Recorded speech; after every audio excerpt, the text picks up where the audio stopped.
Alright, so it is time to get our tomato plants in the ground. That's right, it is not even March yet and I'm getting tomato plants in the ground here in North Texas. I went to the nursery this year and just purchased a nice selection of tomato plants. It's more economical for me to buy 10-15 different varieties of tomato plants instead of growing them 10 or 15 different varieties from seeds. So that's what we're going to do this year. As you can see, we've got quite a big selection here.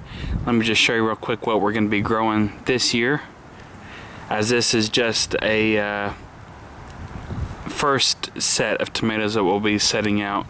We'll get maybe a few more varieties coming up in the next few weeks. Alright, so let me go real quick through what different varieties we have here to start. I got this small little tomato plant here. This is a Beef Master. I got this free from a local hardware store, so we're gonna try that one out. Oh yeah, we got a Super Fantastic.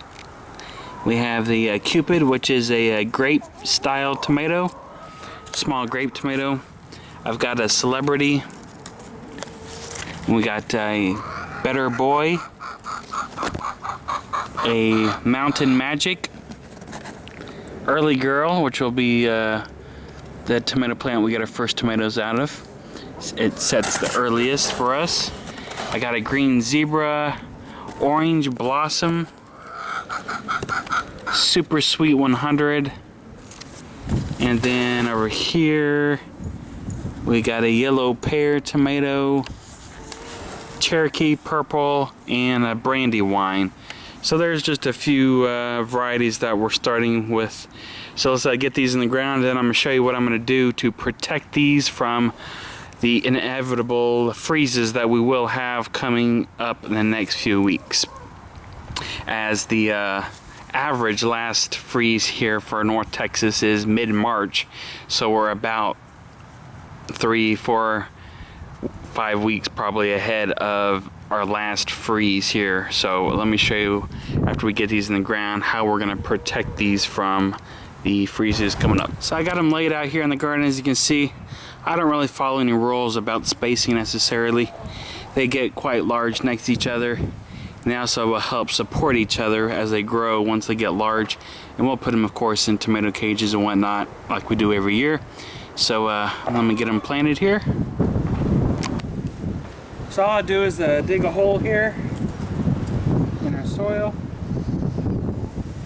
take your plant, put the label, and make sure you plant it deeper. On the tomato plants, you can plant it much deeper than the actual plant. The deeper the better, so don't be afraid of planting the tomato plants too deep.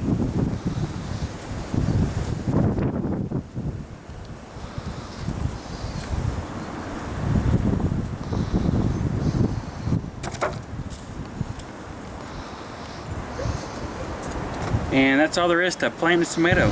Alright, so as you can see, I got all of our tomatoes that we just got transplanted in the ground here. We got 13 different varieties actually planted so far. Plan on getting a few more different varieties they're going to get in the local nursery here in the upcoming weeks. Here in Dallas, we have some great nurseries. We're able to get a huge selection of different varieties. So that's one main reason we buy the plants versus growing our own from seed. And it's a lot more time saving as I'm working over a 60-hour day work week. So how are we going to protect these since we're way before any kind of schedule for planting tomatoes? And we're gonna get a light freeze probably within the next week. And let me show you what we're going to use. I got these in the mail. I ordered, and these are called HotKaps, if I believe that's what they are. As you can see, they're gonna go over the tomato plant. We got a tomato plant in the ground. We're gonna cover them up, and then we put dirt around the edge here, like so. And these are made out of, it's almost like a wax paper, really. I'm gonna try these out. We've done a lot of different things in the past years. Frost cloth, a lot of row tunnels, all kind of crazy inventions, and still some of our tomatoes get nipped. We have to replace quite a few.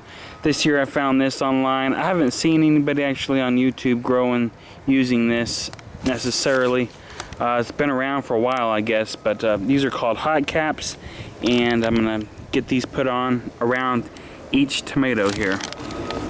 So what I do is I just kind of make a ridge around the tomato plant here.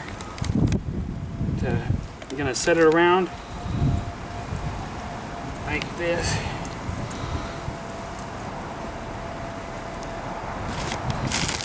And you just set that around there and add your soil around the edge.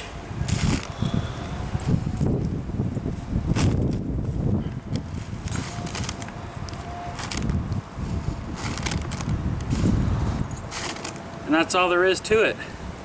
Hopefully that'll prevent any dead tomato plants. I'll put a link down below in the description where I ordered these, where you can find these if you want to try them out. Check out the company website below or whatever. So if you want to see where I got them, where you can order them, they come in 20 packs or 100 packs. I don't think they're too bad. They're like a mini greenhouse for each tomato plant. You know, today it's almost about 70 degrees out here. It's really nice weather. It's going to make it like a mini greenhouse under there. They're going to grow, be happy and whatnot. And then once we get the cold, light freezes coming up, hopefully it'll protect them. So we'll see how it goes. So check the link down below if you want to see where you can order these HotKaps from. Okay, so as you can see, I got all the HotKaps in place around our tomato plants. These, let me just read you quickly what the company states or claims on their website here. This says keeps out frost, rain, insects. These are made out of a wax paper cones traced over the transplant. I guess they've been around since the 1930s. The first time I've heard of them. It says to extend your growing season 2 to 4 weeks. So hopefully that will be the case. It says it's supposed to come with a setter, one of these here. I did not get that in my pack here, so I guess I got ripped.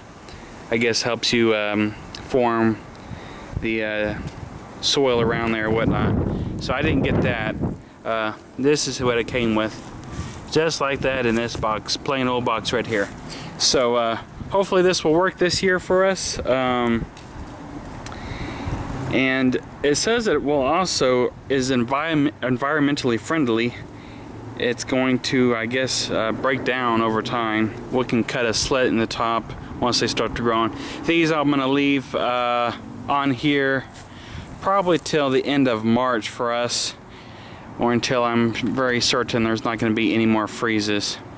So we'll see how these work for us this year. Of course, I'm going to be getting some more tomato plants later on, probably in the next couple of weeks. But we're going to give these HotKaps here a shot and see what happens. So thanks for watching, and stay tuned for more on our 2014 spring garden coming up.